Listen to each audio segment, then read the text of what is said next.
Hey guys, good morning. তো অনেক দিন ধরেই বাবার বাড়িতে রয়েছি, শ্বশুর বাড়ি আর যাওয়া হচ্ছে না। তো ভাবলাম আজকে একটু দেখা করে আসি, তার জন্য বেরিয়ে পড়েছি।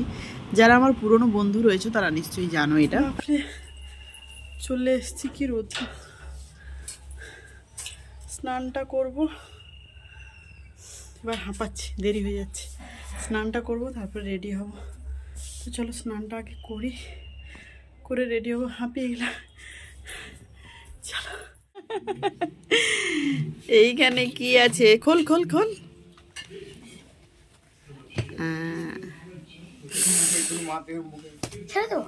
ছাড়।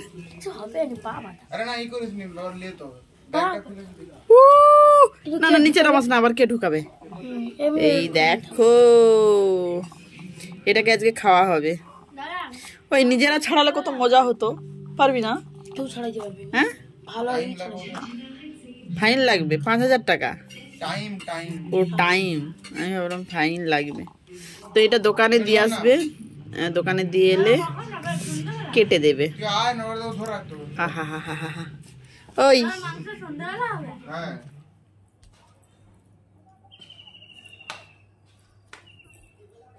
স্নান কমপ্লিট।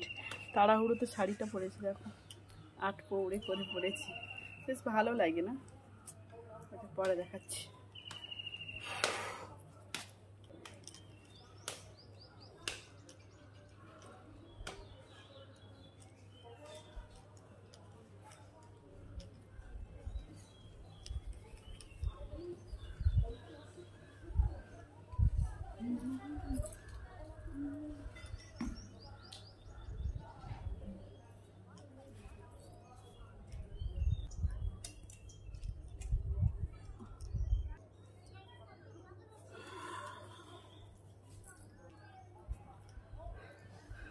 মনটা বেশ খারাপ লাগছে, যেই কদিন ছিলাম, 1 সপ্তাহের মতো।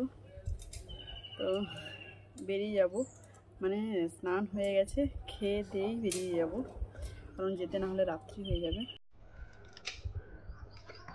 কি আর করা যাবে, চলো।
তো লাঞ্চ করতে বসে গেছি। এই যে এখানে রয়েছে চিকেন কারি আর কুমড়োর তরকারি হয়েছিল, আর শাক হয়েছিল। শাকটা তো আমার খাওয়াই হয়ে গেছে। আর কি বলে, থালা নিয়ে নিয়ে ওই যে খাওয়ানোর প্লেটগুলো বেশি হয়েছে, অনেক অনেক প্লেট। তো সেই প্লেটেই বললাম খেতে দিতে, কারণ মা একা আর কত করবে বলো। তো যাই হোক, খেয়ে দিয়ে একদম রেডি হয়ে বেরিয়ে যাব। তো খেয়ে দিয়ে বেরিয়েও পড়েছিলাম, তারপরে আর ভিডিও করা হলো না। তো যাই হোক, আজকের মতো টাটা, বিদায় জানাচ্ছি। ফিরে আসবো আবার নেক্সট ভিডিও নিয়ে।